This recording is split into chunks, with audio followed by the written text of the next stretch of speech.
Okay, and then finally section 8. This should be when we put everything together, and hopefully we'll have quadratics like this.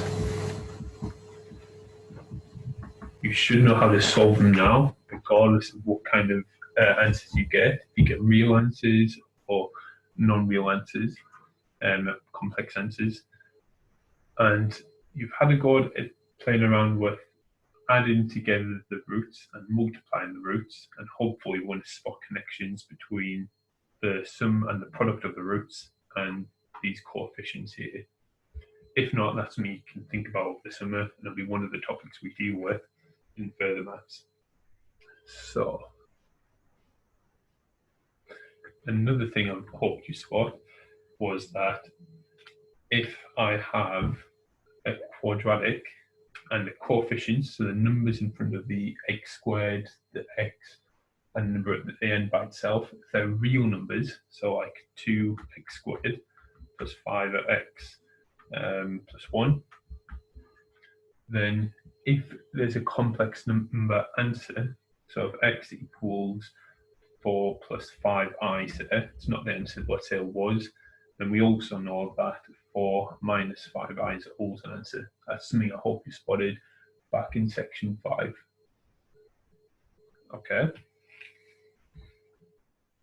So now we're going to kind of work in reverse. I'm going to give you a root, and you're going to try and work out the equation it came from. So if I tell you that alpha, just a fancy Greek letter, alpha, if alpha equals 7 plus 2i, and that's a root of a quadratic, then what's the other roots? Again, we're going to assume that the roots have real coefficients, because this method doesn't work if they're imaginary coefficients. That's beyond what we're doing at the minute. So if that's what one root, 7 plus 2i, then hopefully you agree that the other root would be 7 minus 2i. I'm just going to call that beta. So another Greek letter, alpha and beta. So to find the equation, well, you could do with no quadratics. I could do this, that if that's a root, then x minus that must be a factor, and also x minus that must be a factor. I could then expand it, and then I'll end up getting my quadratic, which will work. It's just I want to avoid that algebra. Instead, I know that z equals 7 plus or minus 2i is the root, or the roots. Okay, so now I'm going to kind of do a method that's going to look familiar to you, just it's going to kind of going to be in reverse.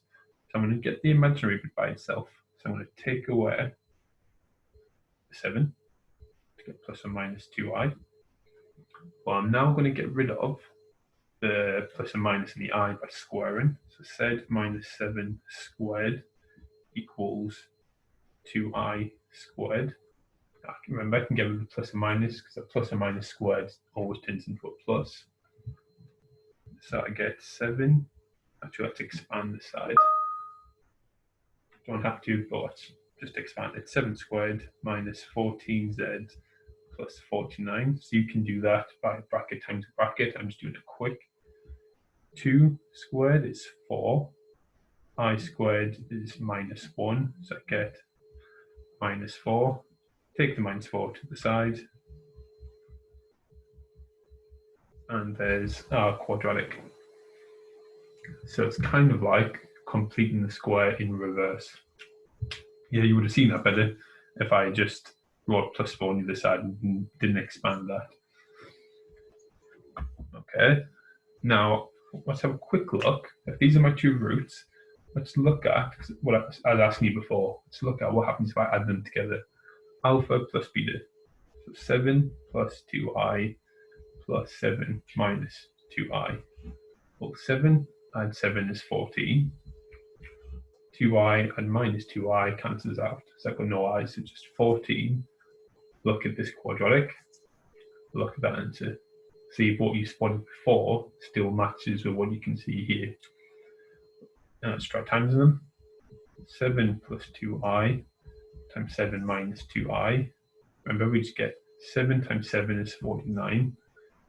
The bits in the middle will cancel out, so the 7 times minus 2i and the 7 times plus 2i cancel out. So this gets 2i times minus 2i, so minus 4i squared. Minus 4i squared is minus 4 times minus 1, so it's plus 4. That gives me 49 plus 4 is 53. And again, look at that, and look at that. Okay. See if you can see connection. I'm just going to do that completing the square method one more time. So let's have, if one root is 4 minus 3i, okay, then you also know that 4 plus 3i is a root. So the roots are 4 plus or minus 3i. So my roots z are 4 plus or minus 3i. Okay, so take away the 4, take away the real bit, square both sides to get rid of the plus or minus, and also to get rid of the I. So I get z minus 4 squared. 3 squared is 9, I squared is minus 1, so minus 9.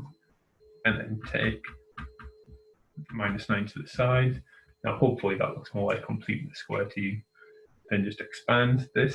7 z squared, take away z plus 16 plus 9 is 0. So z squared minus 8z plus 25 is 0. And then have a go at thinking, what happens if I add the two roots together? Will I get something to do with this? And then what happens if I times two roots together? Do I get something that looks like this? Okay, so have a go at questions now and see what you come up with.